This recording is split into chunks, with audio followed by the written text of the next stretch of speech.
President Donald Trump returned to the United Nations on Tuesday to boast of his second-term foreign policy achievements and lash out at the world body as a feckless institution. According to Associated Press, world leaders listened closely to his remarks at the UN General Assembly, as Trump has already moved quickly to diminish U.S. support for the world body in his first 8 months in office. Trump insisted it was time to end the failed experiment of open borders. "You have to end it now," he said. "I can tell you I'm really good at this stuff. Your countries are going to hell." And some in cities, much smaller numbers, where rockets are shot, where drones are dropped. Not only is the UN not solving the problems it should, too often, it's actually creating new problems for us to solve. The best example is the #1 political issue of our time, the crisis of uncontrolled migration. It's uncontrolled. Your countries are being ruined. The United Nations is funding an assault on Western countries and their borders. In 2024, the UN budgeted $372 million in cash assistance to support an estimated 624,000 migrants journeying into the United States. Think of that. The UN is supporting people that are illegally coming into the United States, and then we have to get them out. The UN also provided food, shelter, transportation, and debit cards to illegal aliens, can you believe that, on the way to infiltrate our southern border. Millions of people came through that southern border. Just a year ago, millions and millions of people were pouring in, 25 million altogether over the 4 years of the incompetent Biden administration. And now we have it stopped, totally stopped. In fact, they're not even coming anymore because they know they can't get through. But what took place is totally unacceptable. The UN is supposed to stop invasions, not create them and not finance them. In the United States, we reject the idea that mass numbers of people from foreign lands can be permitted to travel halfway around the world, trample our borders, violate our sovereignty, cause unmitigated crime, and deplete our social safety net. We have reasserted that America belongs to the American people, and I encourage all countries to take their own stand in defense of their citizens as well, because I see it. I'm not mentioning names, I see it, and I can call. Europe is in serious trouble. They've been invaded by a force of illegal aliens like nobody's ever seen before. Illegal aliens are pouring into Europe. Nobody is ever, and nobody's doing anything to change it, to get them out. It's not sustainable. And because they choose to be politically correct, they're doing just absolutely nothing about it. And I have to say, I look at London, where you have a terrible mayor, terrible, terrible mayor, and it's been so changed, so changed. Now they want to go to Sharia law, but you're in a different country. You can't do that. Both the immigration and their suicidal energy ideas will be the death of Western Europe if something is not done immediately. This cannot be sustained. What makes the world so beautiful is that each country is unique. But to stay this way, every sovereign nation must have the right to control their own borders. You have the right to control your borders, as we do now, and to limit the sheer numbers of migrants entering their countries and paid for by the people of that nation that were there and that built that particular nation at the time. When your prisons are filled with so-called asylum seekers who repaid kindness, and that's what they did. They repaid kindness with crime. It's time to end the failed experiment of open borders. You have to end it now. See, I can tell you. I'm really good at this stuff. Your countries are going to hell.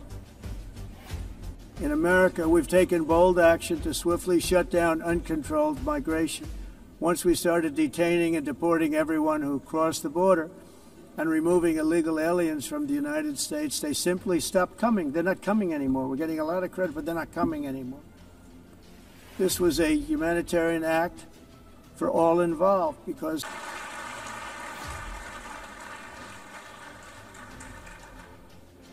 My administration has negotiated one historic trade deal after another, including with the United Kingdom, the European Union, Japan, South Korea, Vietnam, Indonesia, the Philippines, Malaysia, and many, many others.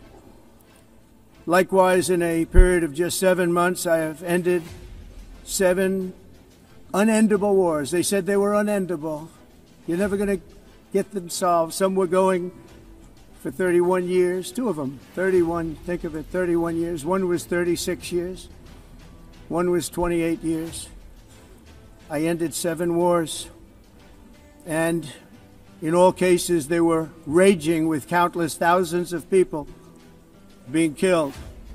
This includes Cambodia and Thailand, Kosovo and Serbia, the Congo and Rwanda, a vicious, violent war that was, Pakistan and India, Israel and Iran, Egypt and Ethiopia, and Armenia and Azerbaijan.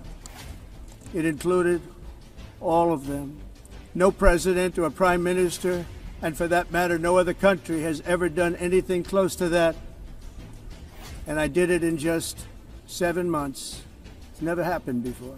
There's never been anything like that. I'm very honored to have done it. Hard to believe, because if you look back just a year ago, it was millions and millions. It's too bad that I had to do these things instead of the United Nations doing them. And sadly, in all cases, the United Nations did not even try to help in any of them. I ended 7 wars, dealt with the leaders of each and every one of these countries, and never even received a phone call from the United Nations offering to help in finalizing the deal. All I got from the United Nations was an escalator that on the way up stopped right in the middle. If the First Lady wasn't in great shape, she would have fallen, but she's in great shape. We're both in good shape. We both stood. And then a teleprompter that didn't work.